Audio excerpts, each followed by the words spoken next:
Hello again guys, welcome back to the channel.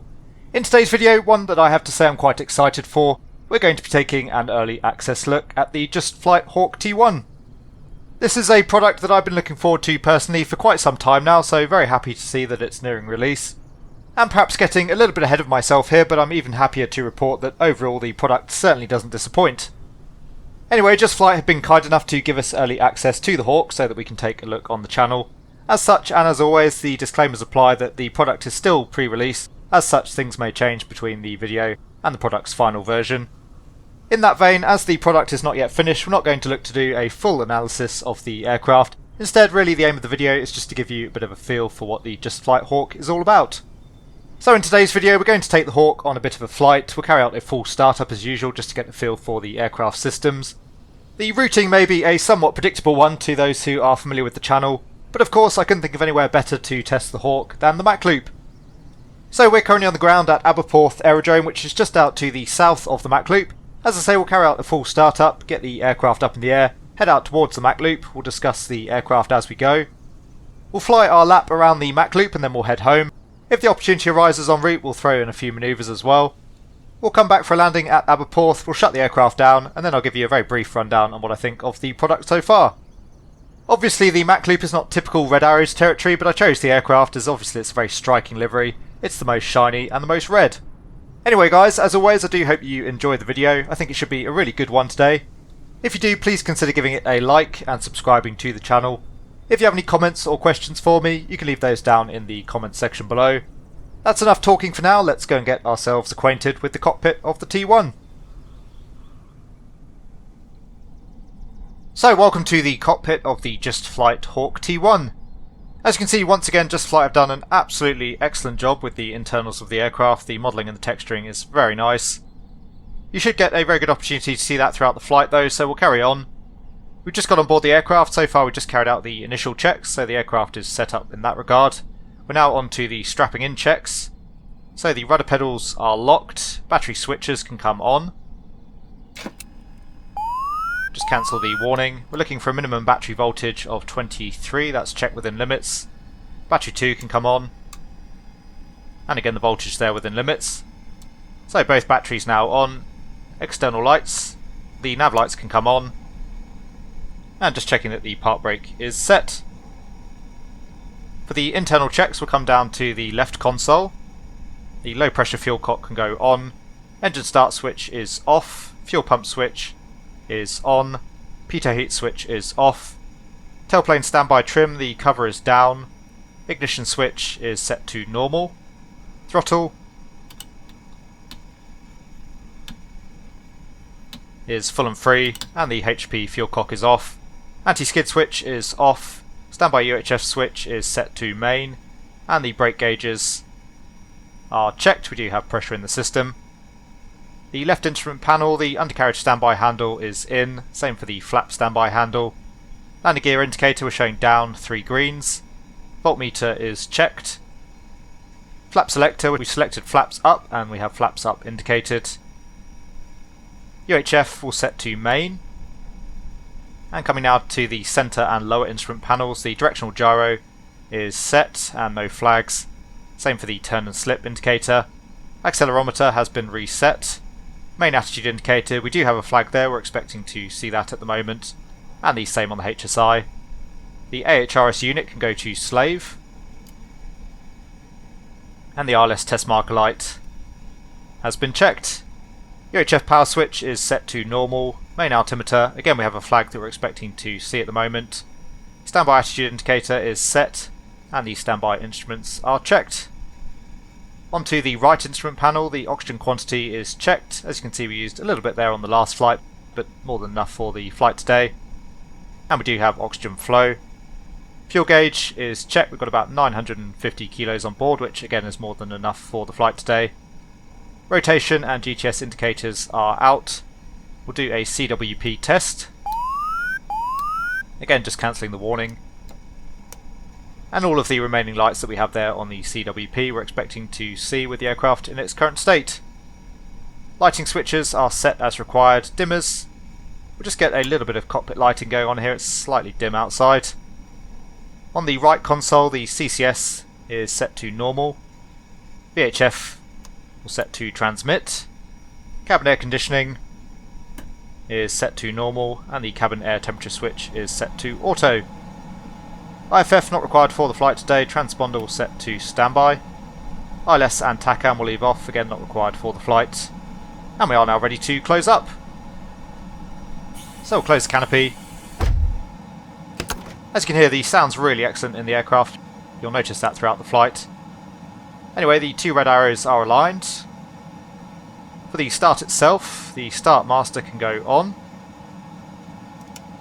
Anti-collision lights are on, and we'll hit the GTS starter. So I won't talk too much throughout the startup. You'll hear that the engine sounds are really rather excellent in the aircraft. At the moment the gas turbine starter's spooling up. We're looking for a green light there on the GTS indicator.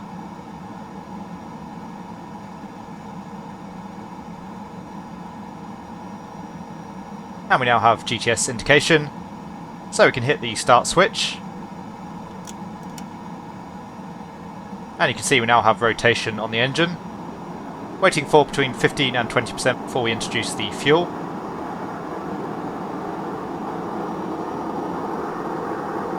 And just coming up through 15% now, so we'll select the HP fuel cock on. We're looking for a maximum TGT of 570 during the start, and at 45% RPM the GTS indicator should extinguish.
So as you can see, we've had a good startup. We're looking for a minimum of 52% on the RPM. We're stabilised around 55.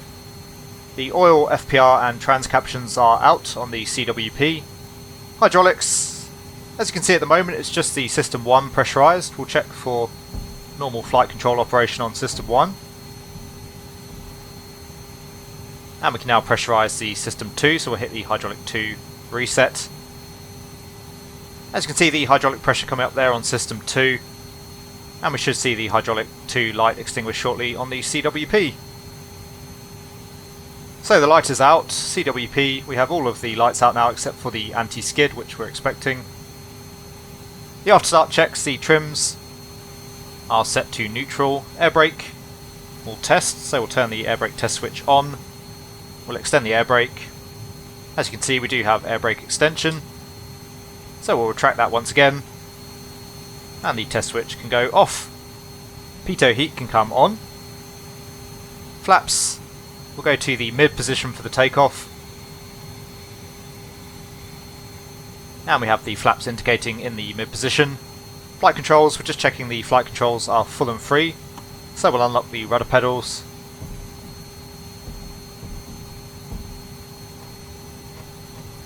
And we do have full and free movement. Hydraulics are checked and the pressure is within limits. Oxygen, again the quantity is checked and we do have oxygen flow. Canopy is locked and the arrows are aligned. Instruments, so the altimeters are set. We have QNH 1013, the altimeters are reading correctly. Warning flags are out. Attitude indicators are set. Compass showing a heading there of about 178, and the same there on the HSI and the directional gyro. HRS is set to slave. IFF, again not required for the flight today, but the transponder can now go to TARA. ILS and TACAM will leave off, and we are now ready for the taxi. So park brake can come off. Nice short taxi for us, the holding point just out at our 1 o'clock there. Come up on the throttle. We'll taxi ourselves out to the holding point and then we'll continue with our checks before we depart.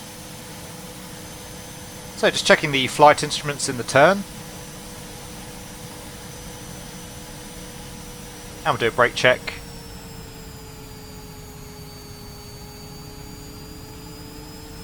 And again checking the flight instruments as we come back to the left. So the instruments are checked. We'll come off the power and onto the brakes. And the park brake can go on again. The before takeoff checks, the trims are set to neutral. Pitot heat is on. Anti-skid switch can now come on. Fuel. Once again, contents is checked, 950 kilograms on board. Flaps are set. External lights. So the anti-collision lights can now go to white for the takeoff. And the takeoff brief is not required. So once again, park brake can come off. It's all clear on final. And all clear upwind as well. Not too much wind around here today, so we're going to backtrack down to runway 07. That has us departing out along the coastline, which is the direction we want to head in. Anyway, we'll just continue to backtrack the runway. And I'll come back to you again once we've turned ourselves around and we're ready to depart.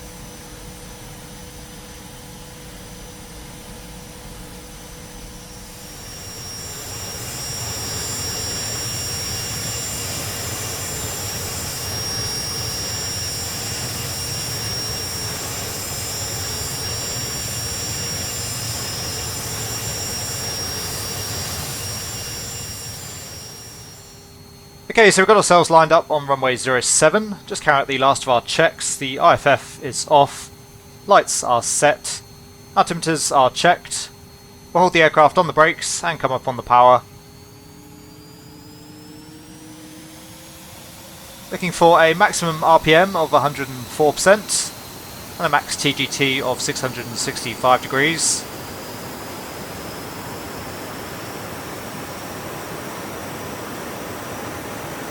So power is set, TGT is checked, no lights on the CWP.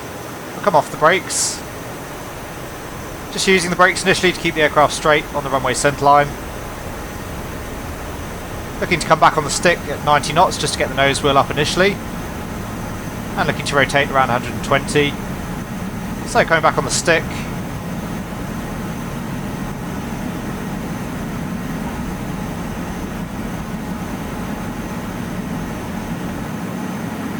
And we're up. This positive climb, the gear can come up. And we'll start our turn out towards the coastline.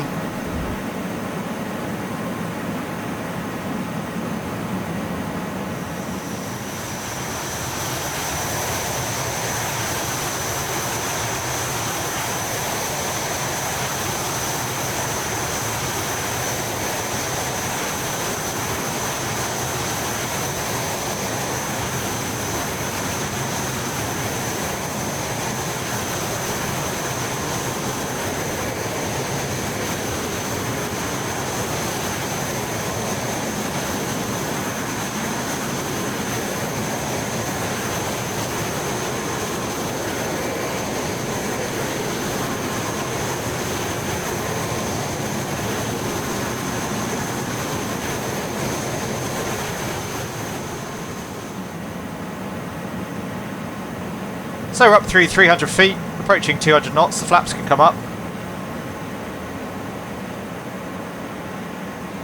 And we have flaps up indicated, just coming through 200 knots. We can climb at full power, but we'll come back to around 90% on the RPM.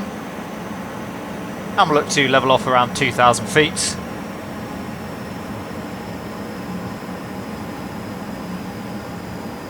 So power is set, just trimming the aircraft. So So as I said, we'll just track out towards the coast. We'll maintain about 2,000 feet and we'll head up towards the northeast, heading out towards the Mach Loop.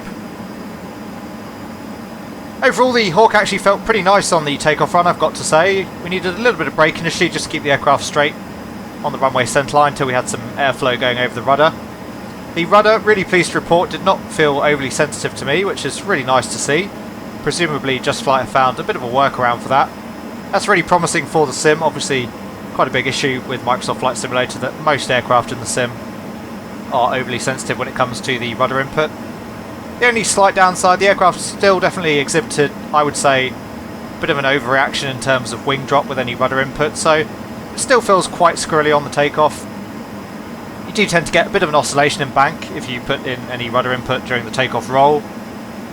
In terms of pitch, actually pretty heavy in pitch initially, the Hawk, on the takeoff. I probably needed about 3/4 after flexion on the stick to actually get the nose up initially. The manual does call for the trim to be set to neutral. I'm not sure if that's accurate or not, but needed quite a lot of backstick there initially to get the nose wheel up and indeed to get the aircraft off the ground. Now that we're in the air, overall I would say the aircraft is very stable in roll. Again, a bit of a handful in pitch. You've certainly got to get the aircraft trimmed out quite a bit before the control forces ease up. And actually to get the aircraft trimmed off for straight and level is a bit fiddly initially. You do need to make lots of minor adjustments on the trim. Again, not sure how accurate that is to the real-world Hawk. But once you've got the aircraft trimmed out, it's reasonably stable, certainly very stable in roll, a little bit more difficult to maintain altitude. So there is quite a lot of workload required from the pilot in terms of keeping the aircraft straight and level. Obviously for the longer sectors we do have the autopilot option available to us if you don't fancy quite so much hands-on flying.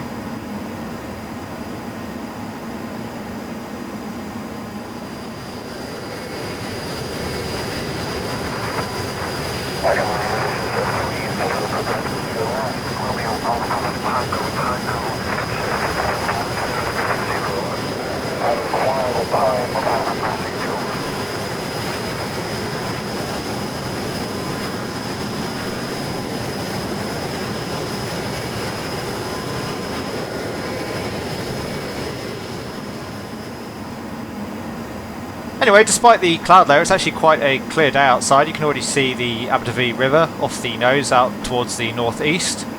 So we'll just continue to track up the coast towards the river. Overall though, the flight model of the Hawk, I have to say, is definitely one of its... I was going to say it's one of its strengths, but I don't think that's quite an accurate comment. As really, I have to say, every aspect of the product I think is actually quite strong, but the flight model perhaps one of the more impressive features on the product, given that flight models tend to be a little bit of a weakness in the sim currently. Overall, I really like how the jet flies. We'll obviously take a bit more of a look at that once we put it around the Mach Loop, and we'll try and carry out some manoeuvres later on as well, but the jet definitely has a real feeling of weight and inertia to it, a very substantial one. It actually makes the whole aircraft feel a lot more realistic to fly, and overall it just handles very much as I would expect the Hawk to handle. Of course, I will caveat that with the fact that I've never flown the Hawk, but it feels, again, very much as I would expect the aircraft to do. It's quite nimble on the controls overall. It's, again, got a feeling of weight to it. It just feels very much like flying a small, fast jet, which again is really nice to see in the sim. But overall, as I said, the product as a whole is very strong. The flight model I think is really good. The sounds, as you've heard, I think are excellent. Texturing and modelling, once again, a really nice effort from Just Flight. And the systems as well, as we've seen, very comprehensive. I would say that the jet is very much quote-unquote study level, perhaps with the exception of the weapons, which, whilst the systems are modelled, the weapons themselves are not fully functional.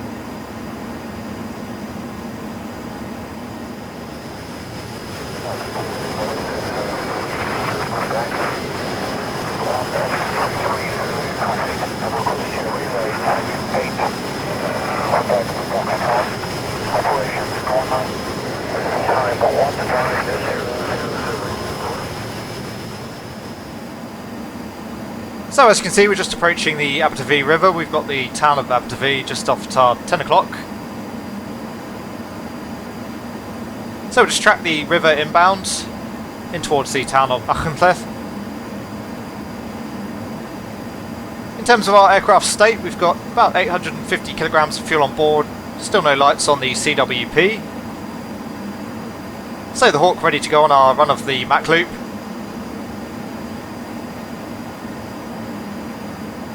get the aircraft into a bit of a shallow descent here just to get us back down towards ground level for the start of the run.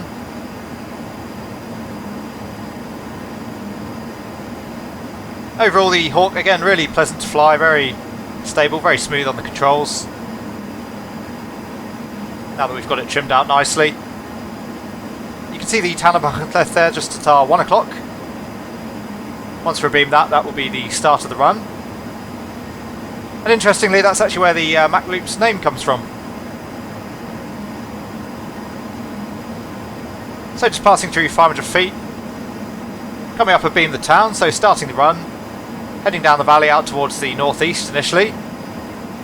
We can follow the river. We've also got the B404 road as a reference. Again, the aircraft really nice to fly, getting a little bit bumped around here at the moment. We are fairly high speed. Aircraft just porpoising ever so slightly. So we just track down the valley until we hit the hills that you can see off the nose. There's a wind farm on the top of those. Then we'll track out towards the north. Again, just following the river for now, as you can see, a little bit of buffeting here at around 400 knots.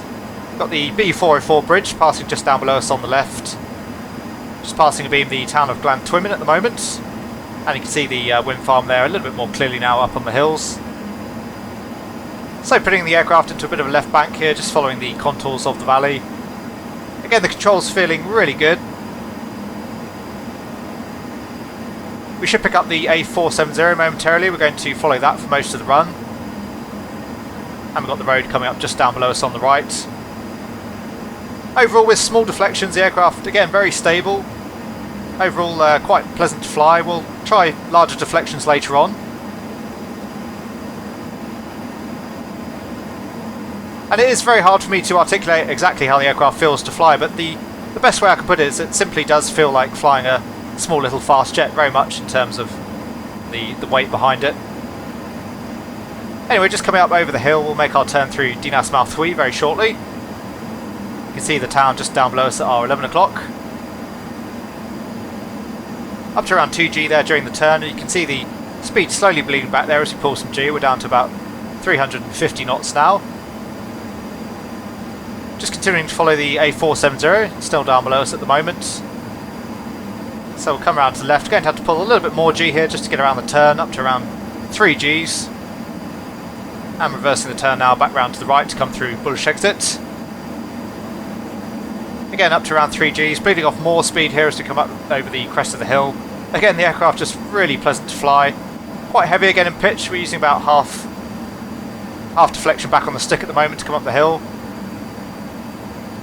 And coming back down towards ground level, we'll overbank the aircraft slightly to bring us back down. Again, following the A470 out towards Cross Fox's Inn, which is just off at our 11 o'clock. And as we come over the inn, again, we're going to have to pull quite a bit of G here to come through the turn, up to around 4.5 Gs. Now picking up the A487, that's going to lead us down the next valley. Really like the change in wind noise there as well as we pull the G. Again, overall the sounds of the aircraft are absolutely excellent. Back round to the right, picking up the road down the valley out towards Llyn-Mingil. We'll be peeling off towards the left before we hit the lake. We've got Corris Corner just coming up at our 10 o'clock. Speed back at around 330, 340 knots now. And we'll come through Corris. Again, going to have to pull some G to get around the corner. Looks like we made it up to around 5G there coming through the previous valley. Up to around 3G coming through Corris. And again, 330 knots there on the speed.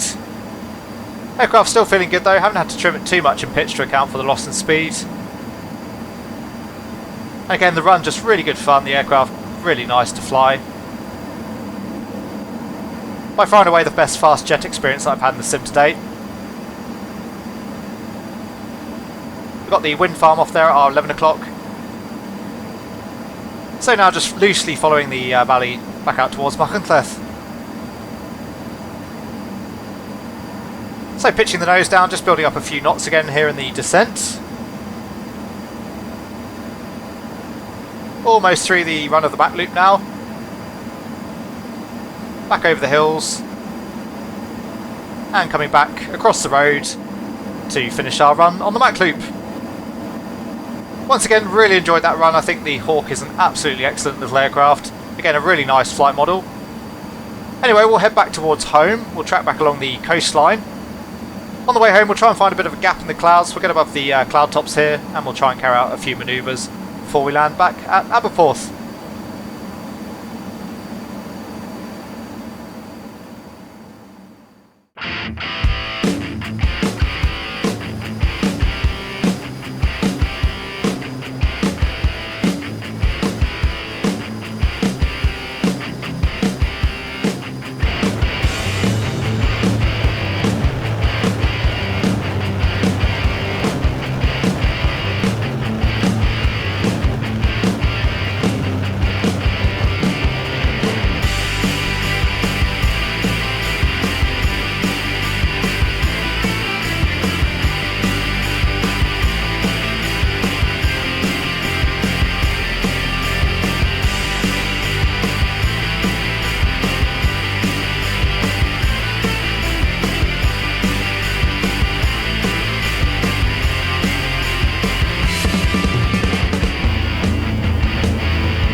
So just making our way inbound back towards Aberporth. The aerodrome should be somewhere off the nose at the moment. Looks like we have found a nice big gap in the clouds though off at our 1 o'clock, so as I say, we'll make the most of that. We'll come up on the power.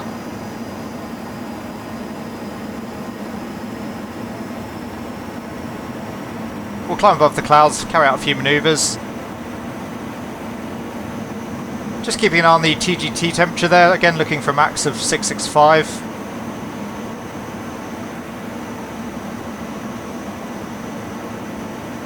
Getting a really decent climb performance out of the Hawk here, though of course we are trading some speed for altitude at the moment. So we'll get ourselves above the clouds. Looks like that's probably going to be around 10,000 feet. Oxygen's checked, we're still good there at the moment, so we've got enough oxygen to carry out a few high altitude manoeuvres.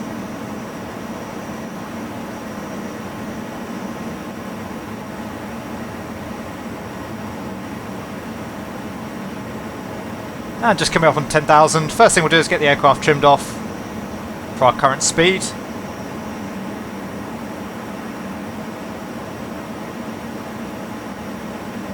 And we'll try an aileron roll. We'll go max deflection out to the left.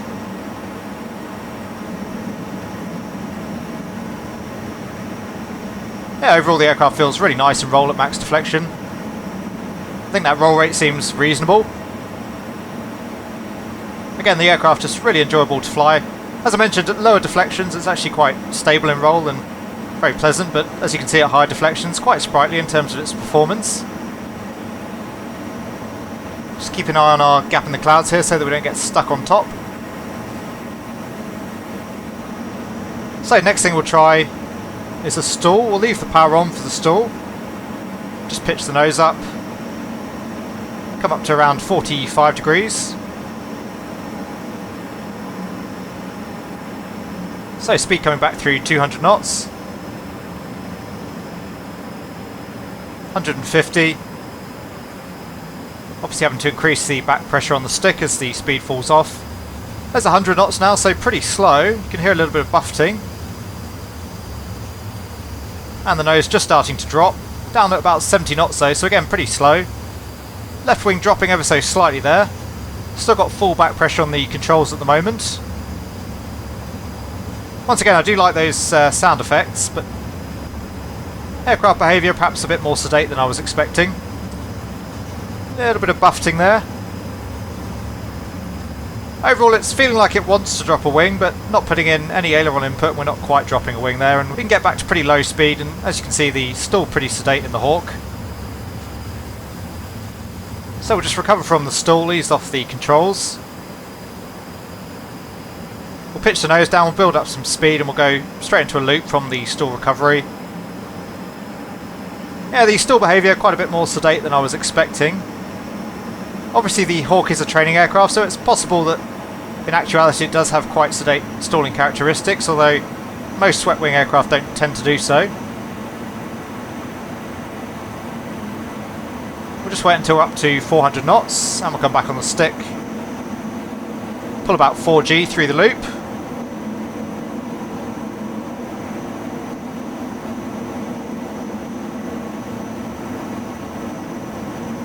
Again, in pitch the aircraft just feels really nice. And coming over the top of the loop.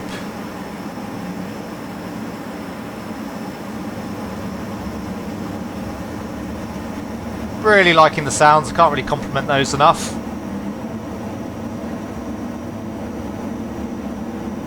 And one last manoeuvre just to bleed off some of this speed before we go back down through the clouds. We'll just try a high rate turn, so just going to come fully back on the stick. See, we got up to around 7G there, a little bit of porpoising and pitching up and down there as we pull the G.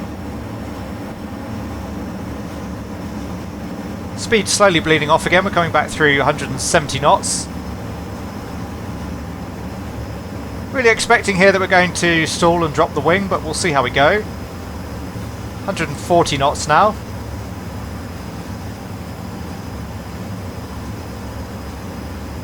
Still got full backstick here at the moment.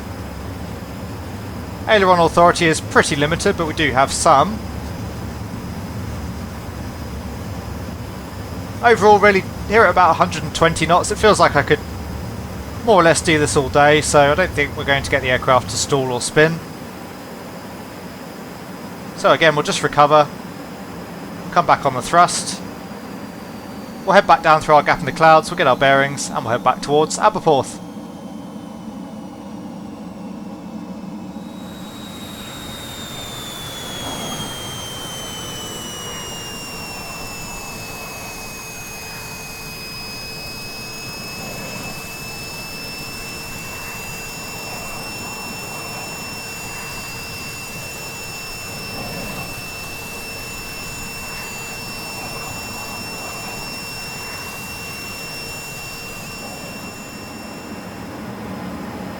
So just approaching Aberporth Aerodrome once again. Carry out our pre-descent checks, so the fuel contents, got about 500 kilos on board, plenty for the landing and any go around. Instruments are checked, radios are set, altimeters are set, and the demist not required. Just come back off the thrust, we'll let the speed bleed off. Just going to enter in for a bit of a left-hand downwind here back onto runway 07. And we need to be back below 200 knots before we can start configuring the aircraft.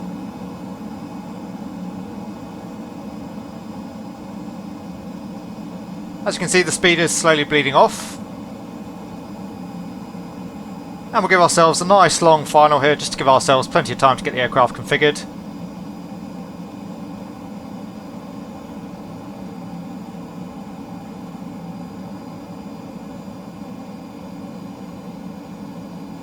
So we're below 200 knots, we'll take the gear down.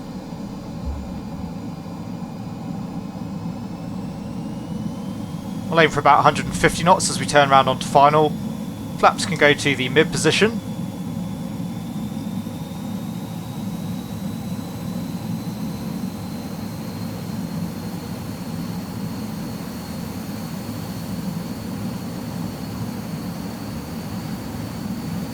It's coming up slightly more on the thrust there to give us 150 knots.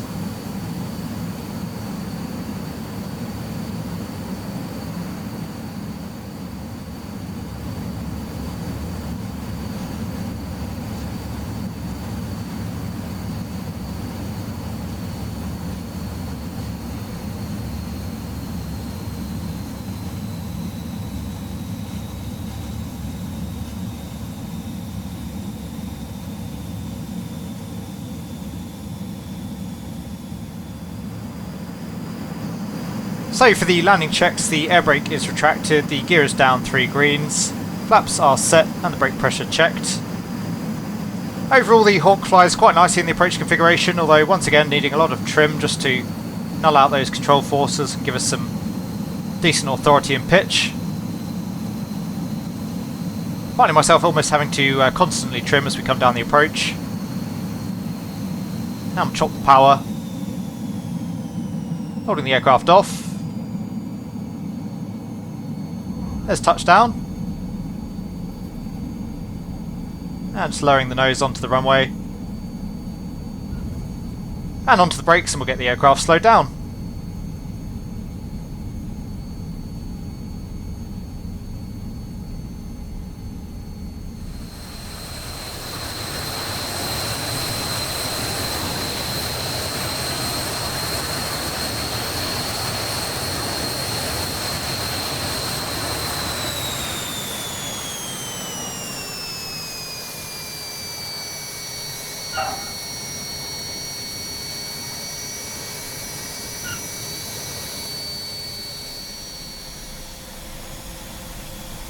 So we're just backtracking our way along runway 25 here at the moment, heading back towards the parking area. As we go, we'll carry out the aft landing checks. So the pitot heat can come off, as can the anti-skid. Just cancelling the caution, just the anti-skid down there on the CWP, which of course we're expecting. Hydraulics are checked, the flaps can come up. And the flaps indicating up. Stick top is set to safe. We'll carry out a CWP test. And just cancelling the warning there. Just the anti-skid on the CWP. Just coming up, vacating on the right, so we'll come off the throttle, slow the aircraft down for the turn. We'll just hold the checklist now till we're back on the apron. And vacating the runway, the anti-collision lights can go back to the red setting.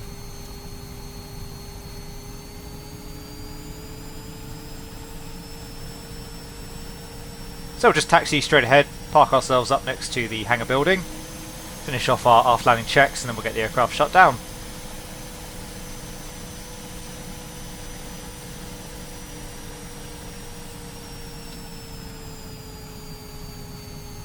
Coming onto the brakes. And the park brake can go on. For the aft landing checks, the CWP has been tested, landing light is off. Anti-collision lights are set. Radios are off. Cabin air temperature is set. Transponder can come off. ILS and TACAN are off. And for the shutdown checks, the park brake is on. Engine start switch can come off. Fuel pump is off. We'll close the HP fuel valve. Again, just cancelling the warning. So we have a good rundown on the engine. Cabin air conditioning can come off. And again, just cancelling the warning. We can open up the canopy. So we'll unlock that. LP fuel cock can go off. Radios are off. External lights are set. Panel lights can come off.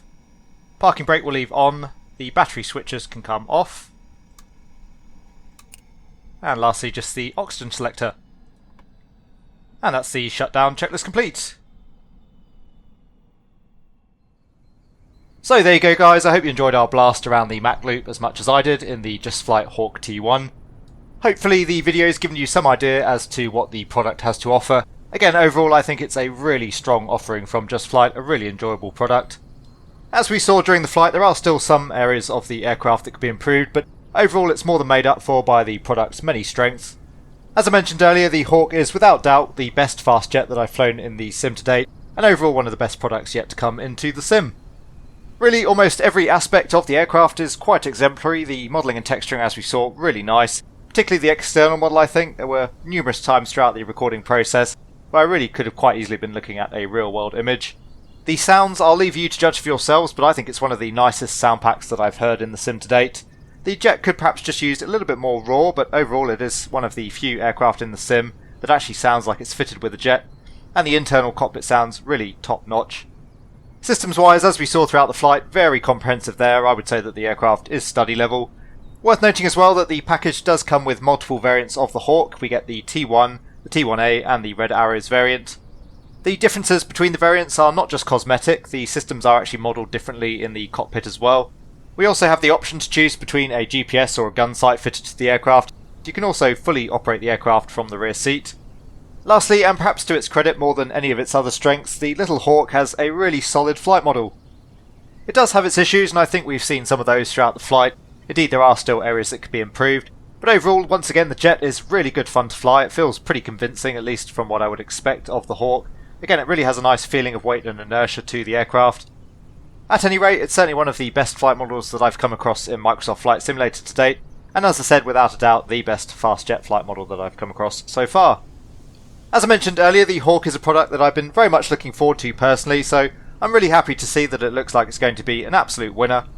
Hats off once again to Just Flight for really pushing the envelope of what's been achieved within the sim to date, and really raising the bar in terms of what we can expect from a Microsoft Flight Simulator product. Anyway, I think I'll leave things there for now, hopefully coming back to you again soon with a full review of the product.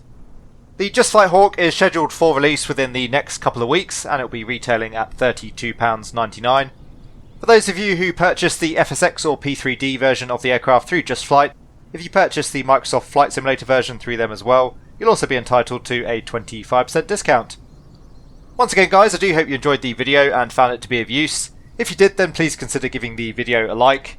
If you want to see more content from the channel, then please consider subscribing as well. As always, a huge thank you to my channel members and patrons for all of your support, and thank you very much to all of you for watching. If you made it this far through the video, then I highly recommend you stick around right until the end. There's a little Easter egg nestled away for those of you who made it all the way through with me. Anyway guys, I hope you're having a great day wherever you are. Take really good care, and I will see you all again soon. About to represent another aircraft you've seen already. Takeoff! Go! 3,